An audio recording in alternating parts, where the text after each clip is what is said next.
আর কোনদিন এখানে ভিক্ষা করতে আসবে না।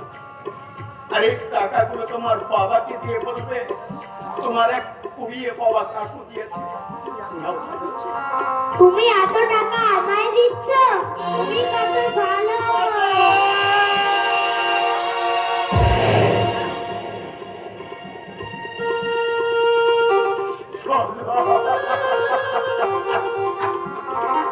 ওই যে ঠাকুরমা আসছে। তাহলে পালাই।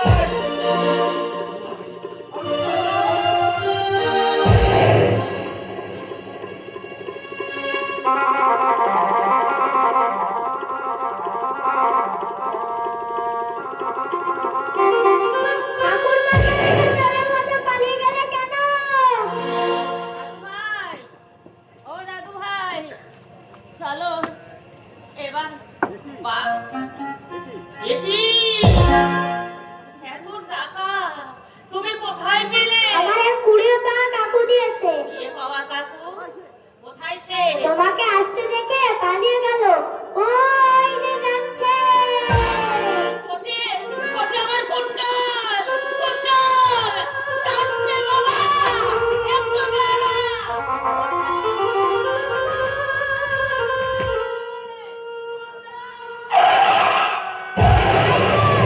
ঠাকুরমা গাড়ির নিচে।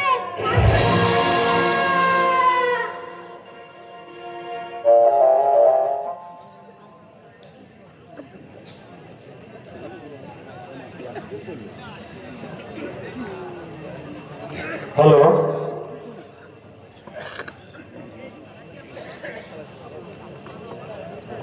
সুধীর দর্শক শ্রোতা মণ্ডলী, আপনাদের কাছে 2 মিনিট সময় চেয়ে নিচ্ছি। এখানে আপনারা যে অনুষ্ঠানটি দেখছেন বাদুরগাছা শ্মশান মঠ মন্দিরে, এখানে কমিটির পক্ষ থেকে 3 দিনের অনুষ্ঠানের আয়োজন করছে। আগামী দিন দেখতে পাবেন একই মঞ্চে একই মহিষাডাঙ্গার যে টিম আজকের অভিনয় করছে, আগামী দিনও তারা এই মঞ্চে অভিনয় করবেন। এ পর্যায়ে আমাদের এখানে একটি অনুষ্ঠান যা সম্প্রীতির বন্ধন, যেটা আমরা পেয়েছি ভাই ভাই ব্রিক্সের স্বত্বাধিকারী বাবু রঞ্জন কুমার সর্দার এবং এই বাদুরগাছা শ্মশান মঠ মন্দিরের সম্মানিত সভাপতি বাবু রঞ্জন কুমার সর্দার একই ব্যক্তি। ভাই ভাই ব্রিক্সের আওতাধীন যে সকল ভাইরা, আমাদের ভাইরা কাজ করে থাকেন, এখানে তারা একটি উদ্যোগ নিয়েছিলেন। সেই উদ্যোগটি যে তারা ঘোষণা দিয়েছিল যে আজকের যে অনুষ্ঠানটি হবে এই অনুষ্ঠানটির সমস্ত খরচ তারা বহন করবে এবং 1-2 টাকা নয় 32,000 টাকা তারা আজকে সভাপতির হাতে তুলে দেবেন। আমি চাইবো তাদের জন্য একটু আপনারা আশীর্বাদ করবেন, তারা যেন ভালো থাকে, তারা যেন পরিবার নিয়ে সুস্থ থাকে এবং তারা যেন ভালোভাবে তাদের কর্মময় জীবন পার করতে পারে। এ পর্যায়ে আরো একটি অনুষ্ঠান আছে, যেটি ভাই ভাই ব্রিক্সের যে সকল আমাদের ভাইরা আছেন, তানারা 2টি কেরেজ, একটি কেরেজ দেবেন আছে আমাদের সভাপতি বাবুকে এবং সভাপতি বাবু একটি কেরেজ দেবেন আজকের মঞ্চের নায়ক শ্রদ্ধাভাজন দাদা, দেবু দাদা, তাকে মঞ্চে আসার জন্য অনুরোধ করছি। দাদা, কাইন্ডলি আপনি একটু মঞ্চে আসেন।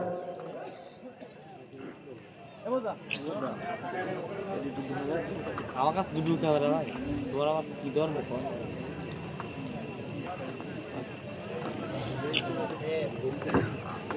আমরা একটু হাতে তালি দিয়ে অভিনন্দন জানাবো সবাই।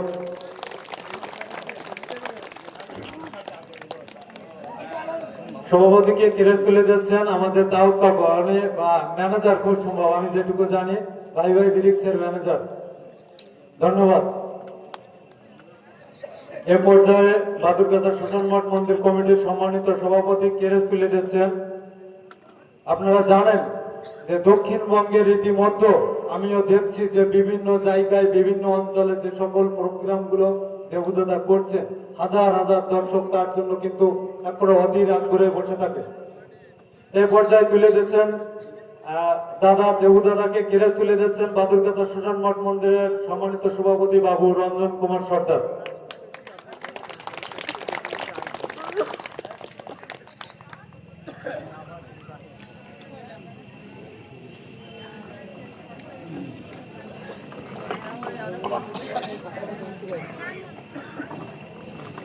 আমি দেবু দাদাকে 1 মিনিট যেটুকু না বললেন নয় একটুখানি কথা বলার জন্য অনুরোধ। ধন্যবাদ। আসলে এইসব জায়গাগুলো অত্যন্ত আবেগের জায়গা, এখানে আসলে কথা বলার ভাষা হারিয়ে যায়। অভিনয় অনেক করি, প্রায় প্রতি রাত্রেই গান গাইতে, মানে বাংলার বিভিন্ন প্রান্তে, বঙ্গের বিভিন্ন প্রান্তে গান গিয়ে বেড়াই।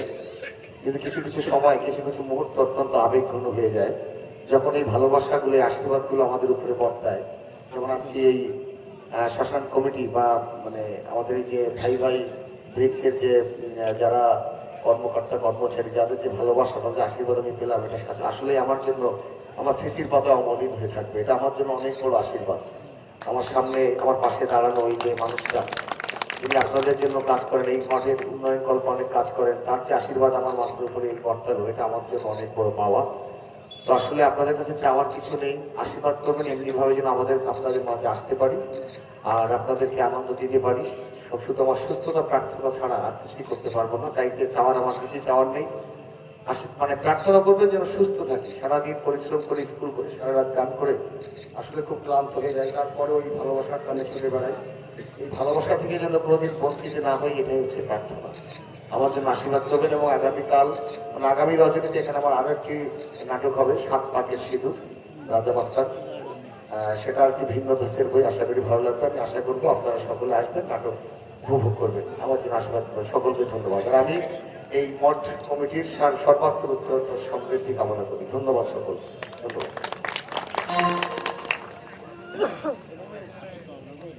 ধন্যবাদ সবাইকে। আপনারা আসবেন, আগামীকাল যে অনুষ্ঠানটি আছে এবং পরের দিন মানে বৃহস্পতিবার অনুষ্ঠান আছে, এখানে মহিলা দোড়াটান সহ সন্ধ্যা সাংস্কৃতিক অনুষ্ঠান, সকলে আমন্ত্রিত।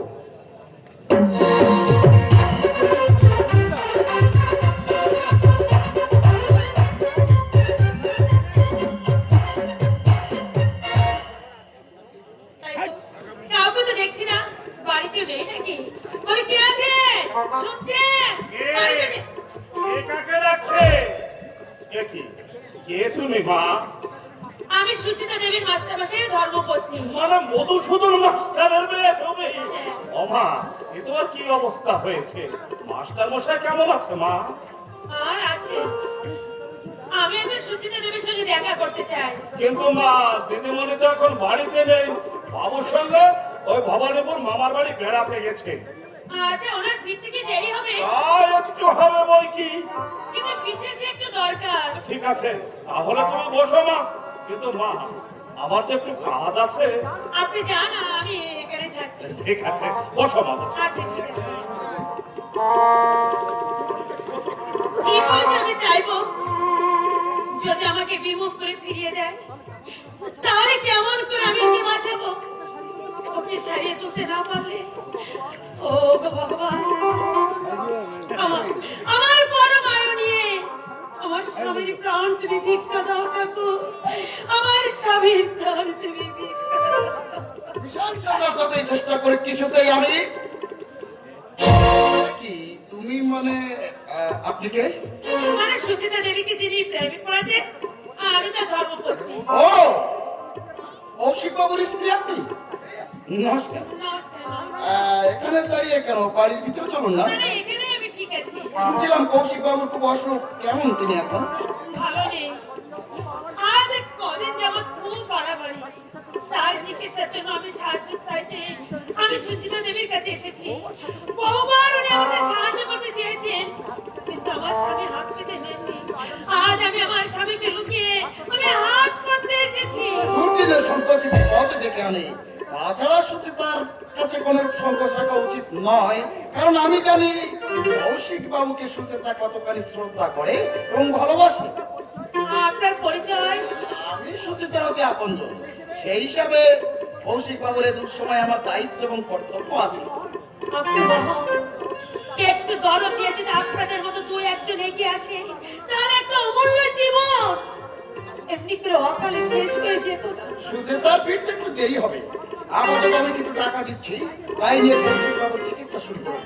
সুচেতা ফিরে এলেই আমি তাকে সবকিছু বুঝিয়ে বলবো। কি বলে যে আপনাকে ধন্যবাদ জানাবো? ধন্যবাদের কি আছে, মানুষ হিসেবে এটা তো আমার দায়িত্ব এবং কর্তব্য। তাছাড়া টাকার অভাবে কৌশিক বাবু বিনা চিকিৎসায় মারা যাবেন, না না, তা হতে পারে না। আসুন আসুন আমার সঙ্গে।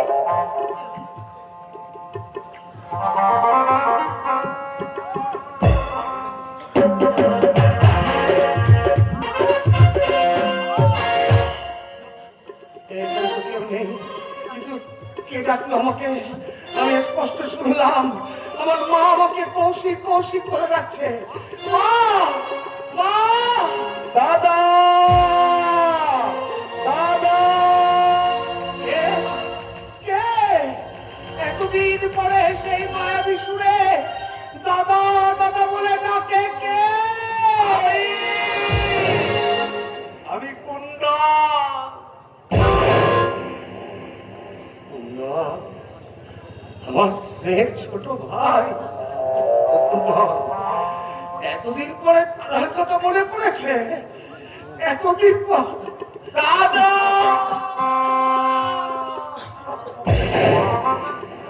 এই, সেই এলি, এত দেরি করে এলি কেন? শেষের বেলায় এলি কেন? কেমন করে আমার মুখ নিয়ে আমি তোমার সামনে আসবো দাদা? আমি যে মানুষ হতে পারিনি। বাবা, ও বাবা, তুমি কাঁদছো কেন বাবা? কতদিন পর তোমার কাকা বাড়ি এসেছে, তোমার মাকে ডাকো, তোমার ঠাকুমাকে। মীরা, মীরা, দেখো কে এসেছে। মীরা। দাদা, তুমি একটু শান্ত হও দাদা। এই, শান্ত হবো কি রে? এতদিন পর তুই বাড়ি এসেছিস, তোকে পেয়ে আমি যে অনেকটা সুস্থ হয়ে গেছি দাদা। অনেক। এই, তোর দাদাকে ফাঁকি দিয়ে চলে গিয়েছিলি, ভাইপোকে ফাঁকি দিতে পারলি না। ঠিক করে এনে হাজির করেছে। বাবা, ঠাকুরমা। হ্যাঁ বাবা, ডাকো, তোমার ঠাকুমাকে ডাকো। ও মা, মা কই গেলে? আরে দেখো না কে এসেছে। আমার ভাই এসেছে, কুণ্ডল। আমার ভাই, আমার কুণ্ডল এসেছে মা, আমার কুণ্ডল।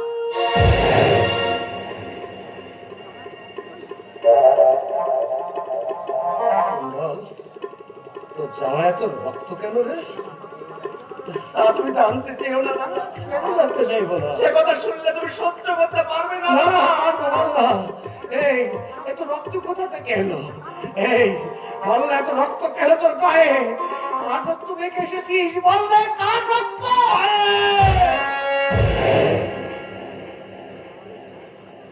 এই, কি হয়েছে আমার ভাই? এই, কি হয়েছে আমার মায়ের কথা বলছিস না কেন?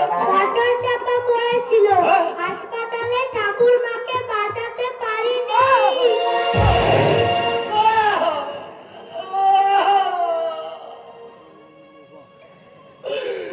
আমার মাকে, আমার সান্ত্বনার শেষ ছায়াটুকু সরে গেল। অবাধা কৌশিককে চিরকাল সাজিয়ে আমার মা চলে গেল। দাদা যাবে, যাবে। এই তো যাওয়ার পালা শুরু হলো।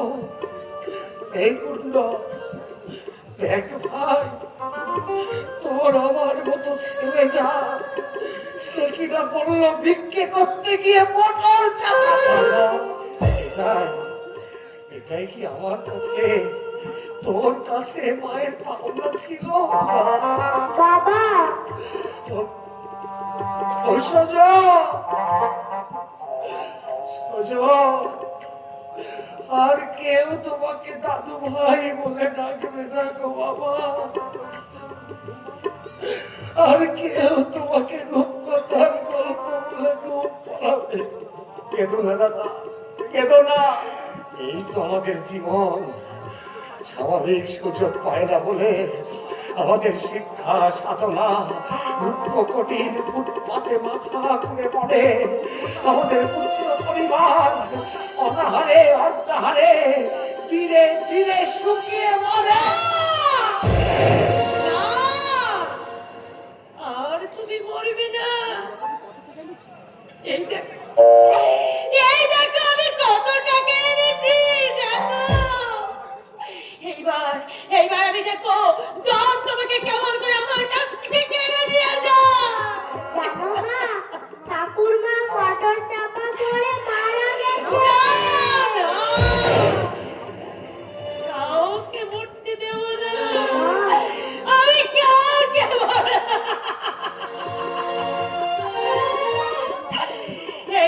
এই টাকা দিয়ে আমি ডাক্তার রেখে তাকে সারিয়ে তুলবো। ওর ভালো মন্দ কিছু বলে আমি কোথায় গিয়ে দাঁড়াবো? আমার না বলে দুধের ছেলের বাকি হবে। বৌদি, তুমি অমন করে কথা বলছো কেন বৌদি? না! মীরা, মীরাকে আর দেখো না। মীরা কলঙ্কের নিচে তলিয়ে গেছে। এই শোনো, আমার স্বামীকে যেন তুমি এইসব কথা বলো না, তাহলে সে বড় আঘাত পাবে। আমার স্বামীকে তুমি এইসব কথা বলো না। মীরা, তুমি কি হয়ে গেলে? তোমরা আমাকে বিশ্বাস করো, আমার কোনো দোষ ছিল না, আমার কোনো দোষ ছিল না। ওই শয়তান এমনি করে আমার দেহে কলঙ্কের কালি লেপে দিয়েছে। আমি বড় আশা নিয়ে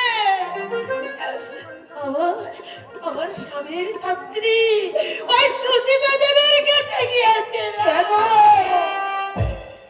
কেন গিয়েছিলে সেখানে? না গিয়ে আমি যে থাকতে পারলাম না গো। আমার স্বামী যে ভয়ানক অসুখ। মা, তোমরা জানো আমি বহু ভাগ্যে অমন স্বামী পেয়েছি। আমার স্বামী কত বড় লেখক তোমরা জানো? তার লেখা আজ সারা বাংলায় মানুষের মনে একটা নতুন লেখা পড়েছে। মীরা, আমি তোমার স্বামী, আমাকে তুমি চিনতে পারছো না? হ্যাঁ, আমি চিনেছি। তুমি তুমি সেই সাধারণ প্রদাস।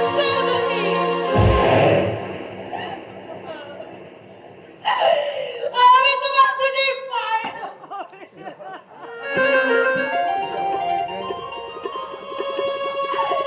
আমি তোমার কাছে টাকা চাই না, আমি তোমার দুটি পায়ে পড়ি। আমাকে তুমি কলঙ্কের কালিতে লিপে দিও না, আমি তোমার দুটি পায়ে কি বলে প্রদোষ চৌধুরী তোমার? রামপাল প্রদোষ চৌধুরী। আর তোমার বাঁচা হলো না। যে পথে আমি নেমে গেছিলাম, মায়ের মৃত্যু মার সেই পথ থেকে এনেছিল, কিন্তু আজ বৌদির পর এই নির্দয় লাঞ্ছনা আবার আমাকে সেই পথে ঠেলে দিচ্ছে। রামপাল প্রদোষ চৌধুরী, মৃত্যুই তোমার একমাত্র শাস্তি। না, আমাকে যেতে দাও, আমাকে যেতে